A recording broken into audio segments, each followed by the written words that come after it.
Uma das regiões mais remotas e inóspitas da Terra está sendo transformada em algo novo. Está acontecendo silenciosamente, metodicamente e com propósito. Ao longo dos Himalaias, novas estradas surgem, pistas se estendem em grandes altitudes e rios antes livres agora são represados e desviados.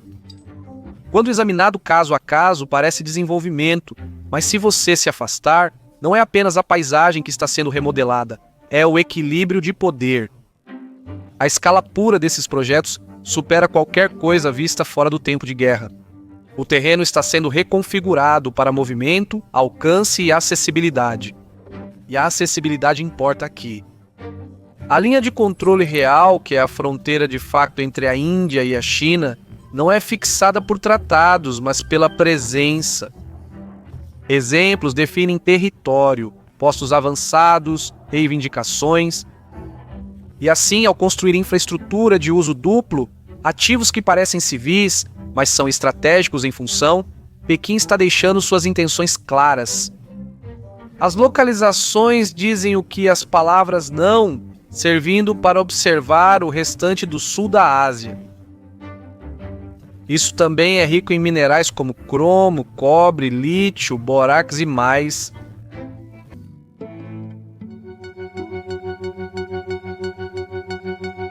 A China constrói mais rápido que o mundo reage. Desde 2020, lançou mais de 300 novos projetos de infraestrutura em todo o Tibete. A rodovia G219 foi alargada e reforçada. O que antes levava semanas agora permite mover colunas blindadas de Xinjiang ao Tibete em dias. Outras melhorias estão em andamento nas rodovias G315 e G318, todas as quais permitem um movimento militar mais rápido em direção a Ladakh e Arunachal Pradesh. Essas não são só estradas, são corredores militares. Os aeroportos também estão se expandindo. Em Shigatse-Aping, novos quartéis e instalações de drones foram construídos. O aeroporto agora possui helipontos, sistemas de mísseis terra-ar, pistas mais longas e jatos de combate como o J-11.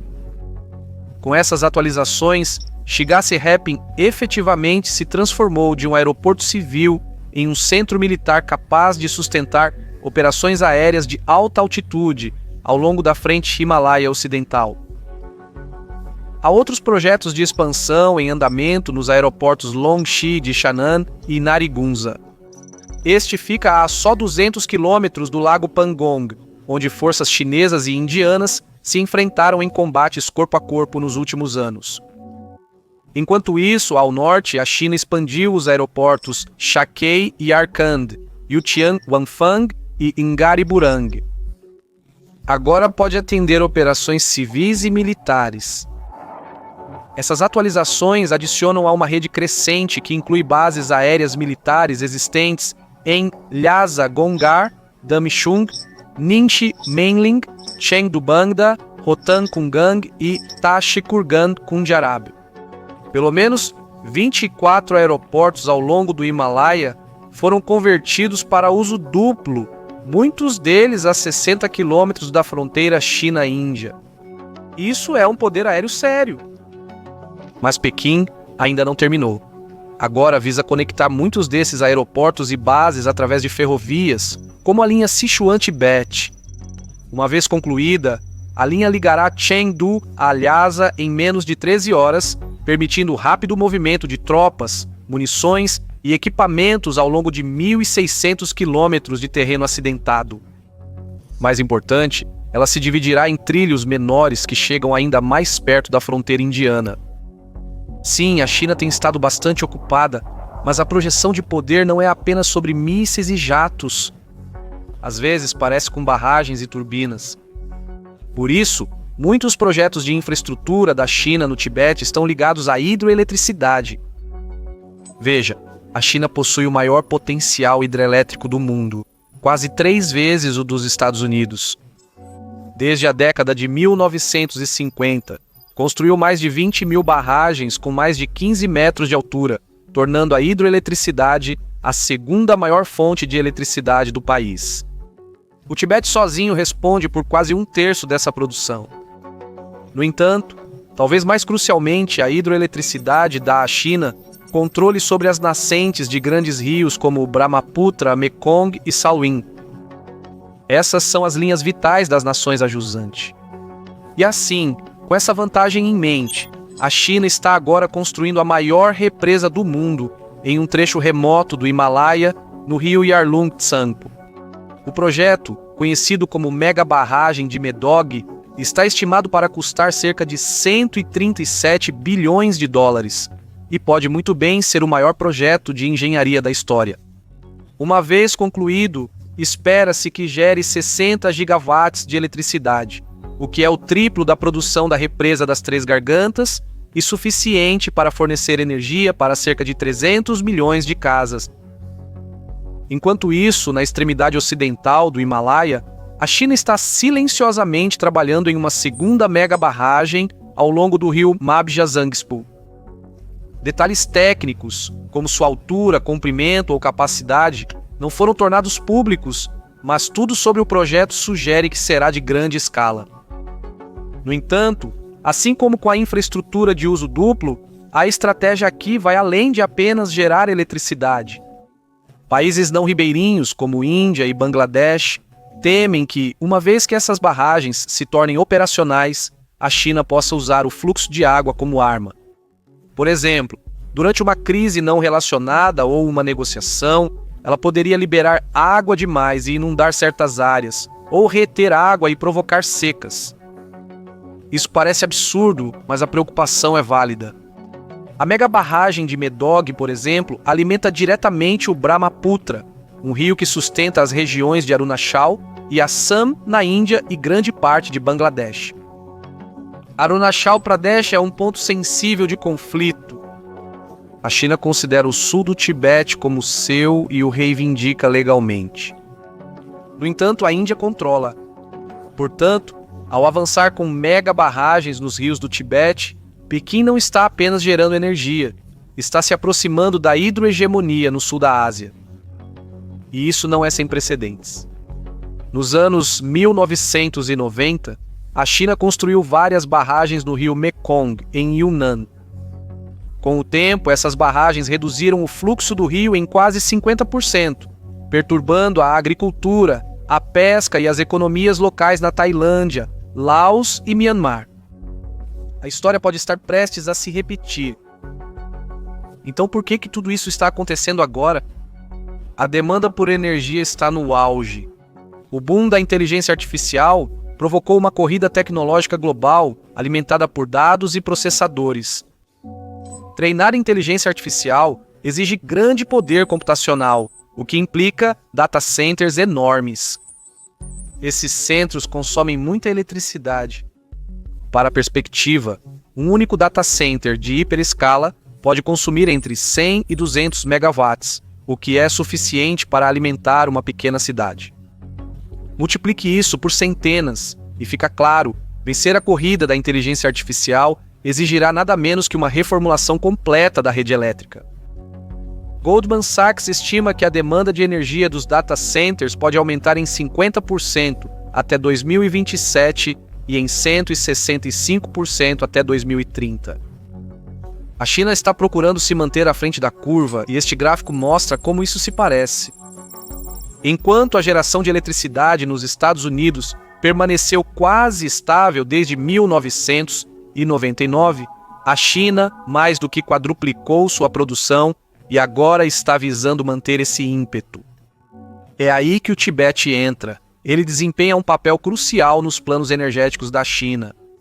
Seus rios fluem constantemente durante todo o ano e sua alta elevação lhes confere força hidrelétrica natural. Isso torna o Himalaia uma fronteira e futuro centro de energia.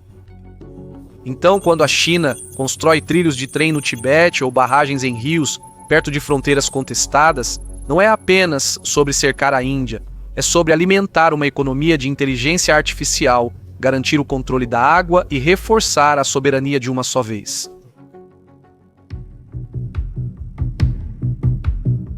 Apesar de toda a sua escala e abrangência, o acúmulo da China no Himalaia pode não ser o que parece.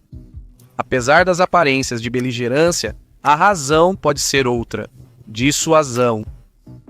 O foco estratégico de Pequim está no litoral leste, não na fronteira indiana.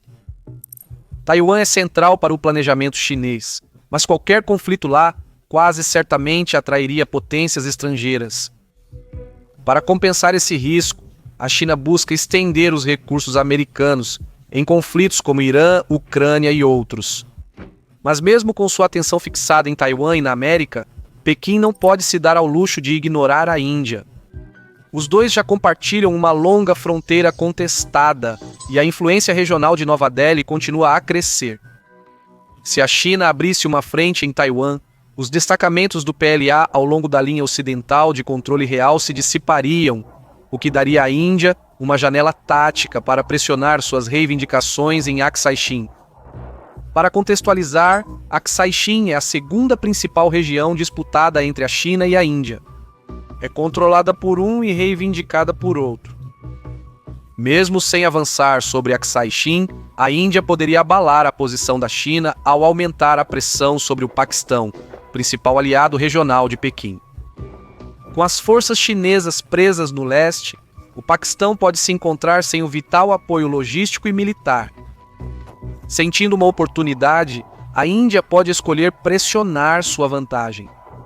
Um possível alvo é Gilgit-Baltistan, região montanhosa e crucial do corredor econômico China-Paquistão.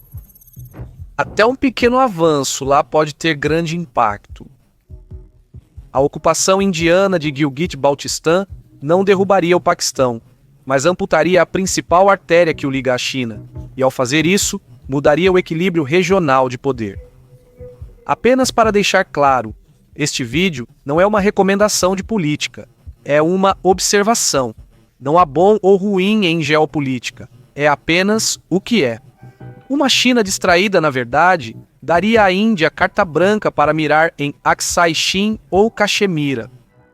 Na geopolítica, oportunidades assim são raras.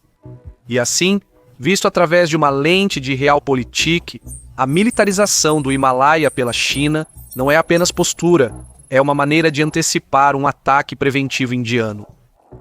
O Himalaia, então, é uma segunda frente. Não para lançar uma ofensiva, mas para prevenir uma. O objetivo é negar à Índia a crença de que ela pode agir oportunisticamente. Ao fortalecer a logística, fortificar as bases aéreas e implantar unidades de resposta rápida, a China está enviando uma mensagem clara. Mesmo que a guerra estoure no leste, ela ainda pode manter o oeste. A lógica segue o pensamento militar. Uma boa infraestrutura economiza tempo. Com estradas, ferrovias e aeroportos confiáveis, Pequim será capaz de responder mais rapidamente.